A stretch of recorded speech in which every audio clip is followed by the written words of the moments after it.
opportunity to have Raquel Rolnick here. Also asked Peter Marcuse.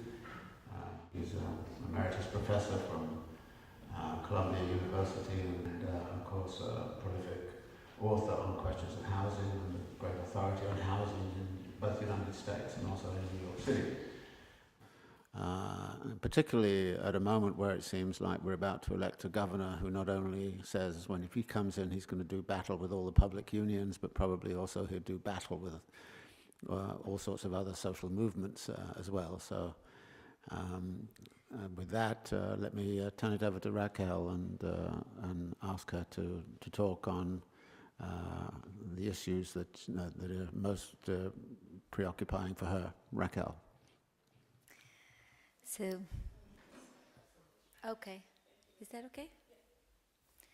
First of all, good morning or good afternoon, I don't know, good noon. And I would like to thank you very much for David Harvey for this opportunity, which I think it will be an opportunity for us to dialogue and to raise issues and to illuminate some issues that are related to the human right to adequate housing.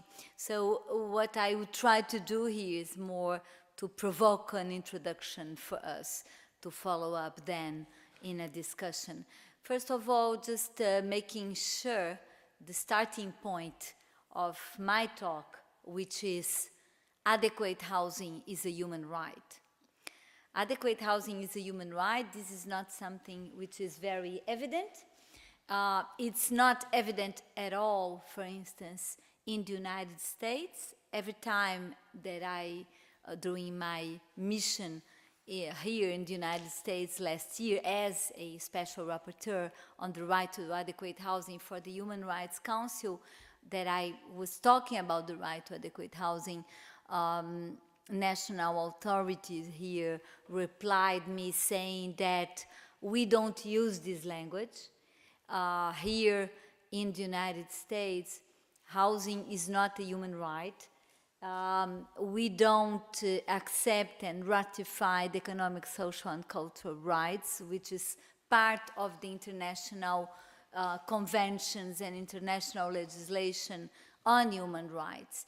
The US has been very active on promoting civil and political rights, but when it comes to economic, social, and cultural rights, the position of the US government has been very reactive against and not desiring and not expressing the will to ratify those covenants.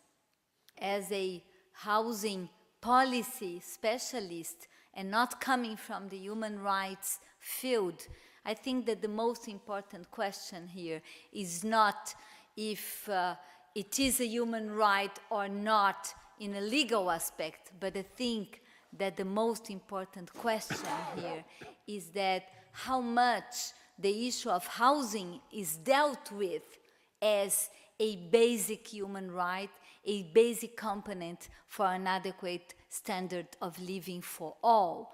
And this has to do with policies and policy making and policy implementation, not only on housing policies, but also on urban policies and planning policies as a whole.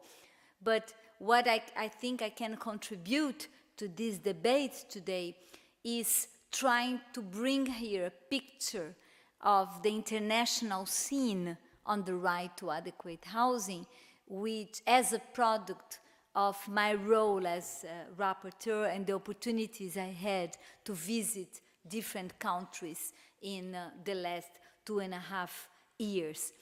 And I can tell you that the right to adequate housing is something that is under-threatened, it's menaced today. And I would point out what are the main threats, what are the main menaces to the human right to adequate housing today. And first of all, if we take the process, we can see more and more a global process going on, a global process of commodification of housing, of turning housing into commodity, and more recently, not only to a commodity, but also turning housing into a financial asset, rather than taking housing as a basic social policy or social concern.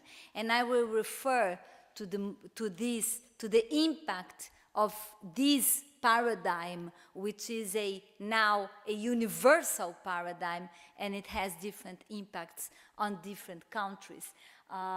It has a completely different impact on countries that used to have housing policies as part of their social policies or the social networks, and for countries that had never such policies in the past.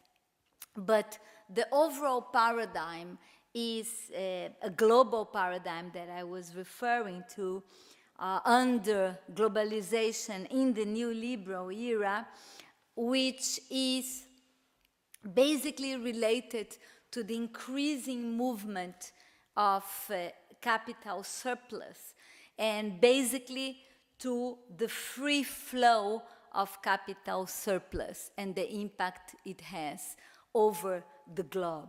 What are the effects on actual territories of this removing of any barriers that still existed in some countries, in some context, to the international financial capital to be free to come and go, to arrive and to go? The effects, and basically the mantra in the neoliberal era was to remove any barrier, to remove any regulation on that, in order to be able for these surpluses to freely flow over the planet and choose where to arrive, where to sit, where to invest.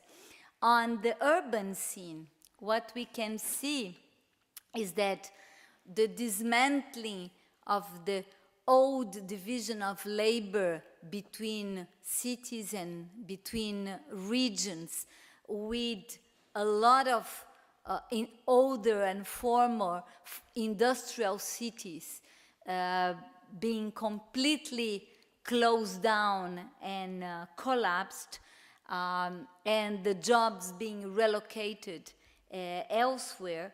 And then the main strategy after this economic decline of manufacturing industry was to attract development through urban renewal, or transforming the cities into world-class cities to attract this surplus, creating a new market for investment. And real estate has become one of the main parts, the main components of the financial circuit. And the housing market also as a very important component of that. The important thing about that is that strategies like that to build a world-class city, that has been implemented both in Europe, in North America, in the North, as in the cities in the South, and creating exactly the same type of places and the same type of strategies. And these new markets, which are mainly directed to international buyers or to this international capital surplus, they have global prices. So they have nothing to do with the rent and the incomes and the type of money that people have on the ground. And this is not different in cities in the North or in cities in the South.